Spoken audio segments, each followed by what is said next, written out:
Hello there, it's Paul here and welcome everyone.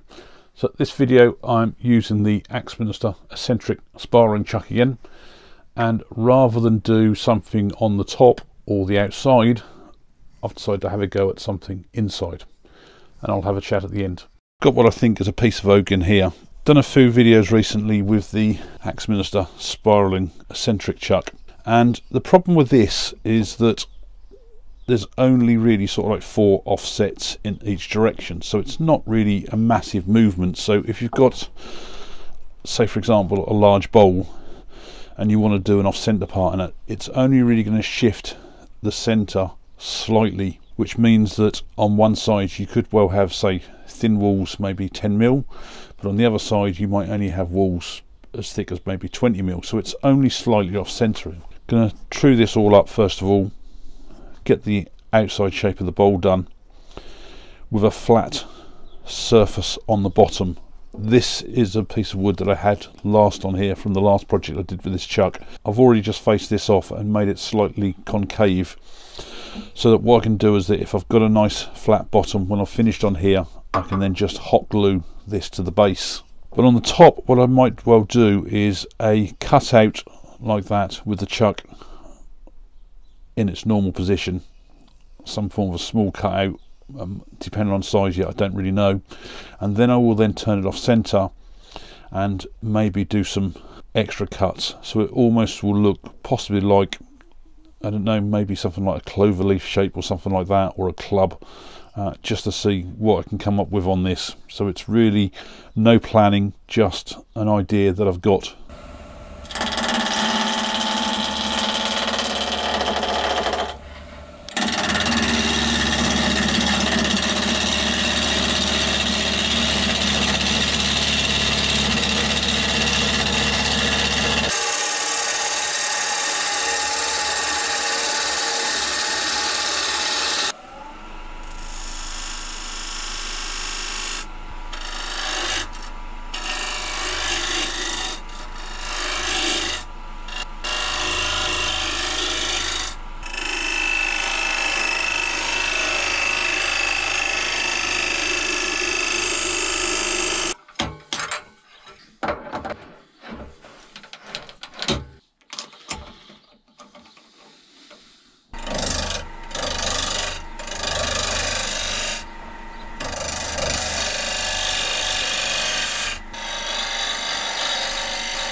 I've sanded all the outside right away to 600 grit, and I did have 2 or 3 tear out marks on here, which did look very nice, so I had to first of all sand this back with some 80 grit paper first of all to get rid of all of those. I've got the Axminster Spiralling chuck on here now with that block of wood that I shoe, and all I've done is I've brought the bowl up with the live center, because I did have a center point on there to get this as central as possible, before I then hot glued this on, and hopefully you can see on here it's running nice and true. So what I'm going to do next is, with this all central, I'm going to hollow out the main center of the bowl.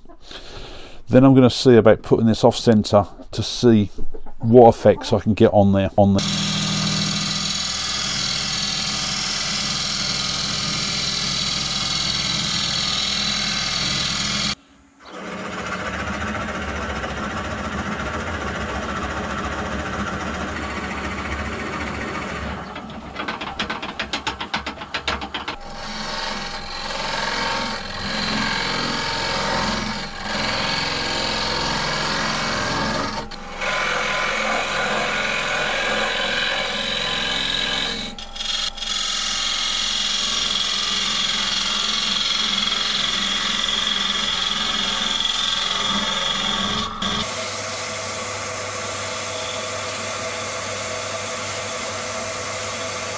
Now I've gone down probably about 10mm from the base on this, and I've just done an initial hole in there which I've sanded now, because the moment I put this off center I'm not going to be able to sand that again, but how much of that is going to get taken away now with this being off centre, I don't know. I've just put this chuck at its full maximum off centre there, so hopefully we can see now how much. Turn the lathe speed right down. That is going to be off centre, and before I put it off centre I did put a line round here, so it's going to be like a guide of where I want to turn up to. So I can mark with the pencil to see what sort of area I'm going to be hollowing out. It's going to be a section like that. Now whether I turn the chuck 3 or 4 times to create the odd shape, I'll see as I go along.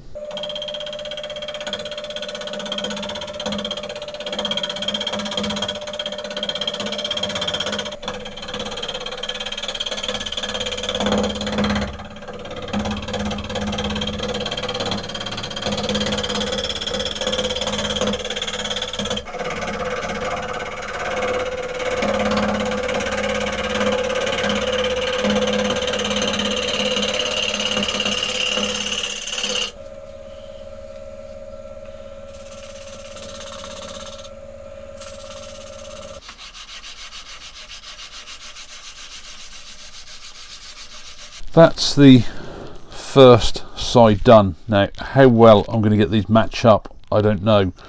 I've just rotated this round. This 4 stops. There's 12 stops on this chuck, so it means that I'm going to be doing this in 3 sections.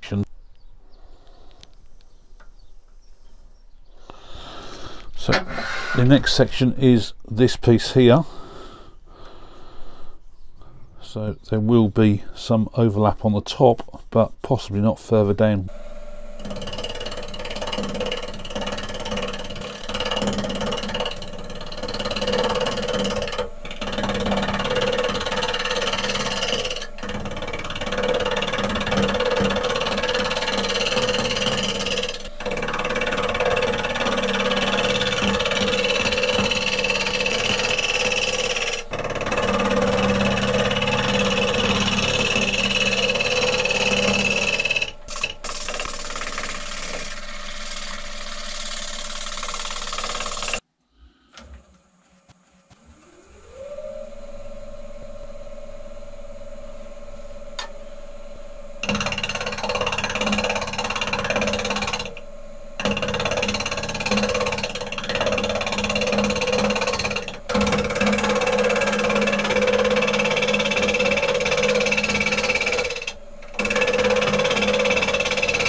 I've just finished the third side on here now, and I thought I'd give it a little bit of a tip. Forceps are a really useful tool for sanding, especially if you've got areas where you don't want to put your hands into. It can be small areas in hollow forms. You can use these to get the sandpaper in.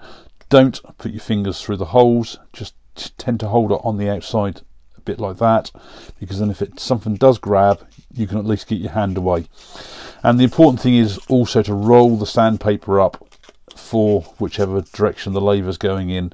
So at the moment the lathe is going that way, so at least that way it's going to be pushing the sandpaper closed all the time. For off-center turning like this,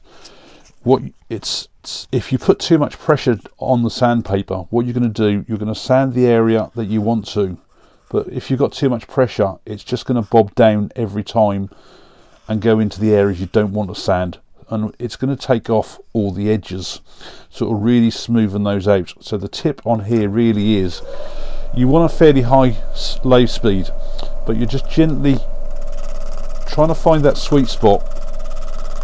And if you listen, you can just hear a gentle tick tick tick tick tick tick, so it's where it's actually touching the surface to sand, and then it just catches a corner every time.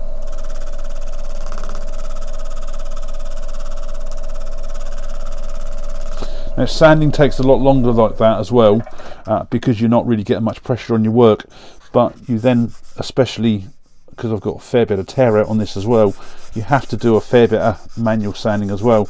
And again, this is where the forceps help as well, because I've got something all the way inside the piece to give that constant pressure on the work where I'm sanding. Now I've got two problems here. First, on this last piece that I've just turned out here, I've got a little bit of breakout on the top here, so I'm going to have to reface off the top a bit or cut that back at an angle. Second thing is, I like the effect that it's given me with the three pieces on the top here, but I don't like it. It goes down to about that far and we've got nice joints, but after that it's like the flat surface for where I hollowed out the centerpiece in the bottom to start with. So what I think I'm going to do, I'm actually going to put this now back centrally, because I've got some sort of like pointed bits at the bottom as well to even out. I'm actually going to take that bottom section out so that it's more prominent, so that we'll get these three on the top here down to about a third to halfway. Then I'll have the opening round bit at the bottom.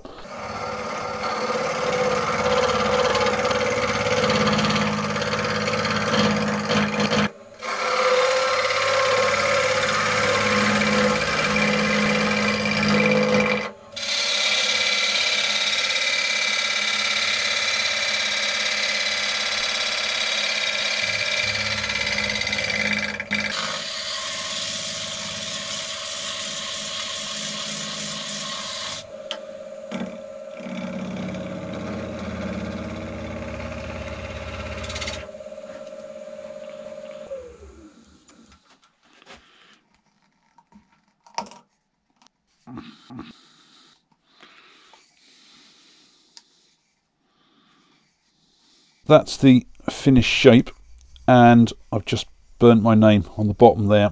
And to finish it off with, I'm just going to use pure tung oil, and just going to pour some in the middle.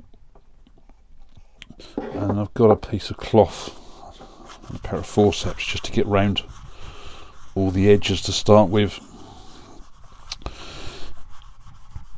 Need to do an oil finish. Obviously it's pretty impossible to do a wax finish on this because of all the different edges being off centre and everything. If you want to know why I choose tung oil, I did a recent video on comparing some of the oils, so do take a look at that.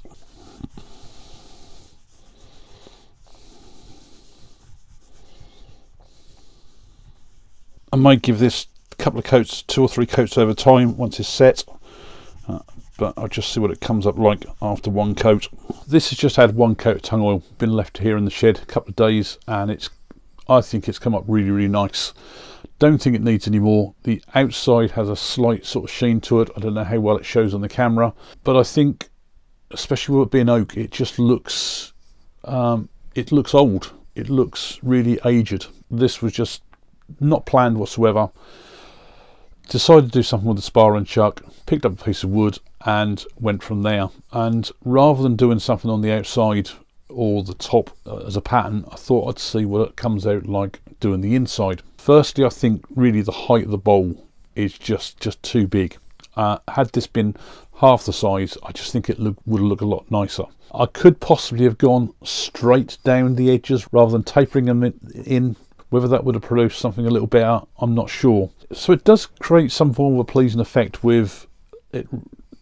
Like I said, I don't know how well it all shows up on the camera there, but it really just shows up something totally different on there with different edges going in different ways. Another option might have been just to drill, say, like a hole down the centre first of all for a depth hole, and then turn the 3 pieces. Often people are sort of a bit scared of doing off-centre turning, purely simply because you're cutting a lot of air all the time. But the way I always look at it is, when you first put your piece of wood, like I did with this between centres, I was cutting air to start with it being a square piece, so it's actually no different whatsoever. The other good thing you get with off-centre turning, and it's also again like a bit when you start with a square piece of wood, you get that ghost image running around. Now the good thing about this one, and I will also show a clip from when I was doing the turning, probably slow down a bit, is that when I was actually turning the inside of these on the offsets, I'd got all that ghosting, and from where I was standing on the lathe, I could actually see the tip of the tool going literally all the way into the piece, because I'd already got that central hole cut out, and that was even on the very first piece of doing the off centre. So I'd be interested to hear your thoughts on this one, whether you've done anything like this in the past, and really what you think of it. Thanks a lot for watching.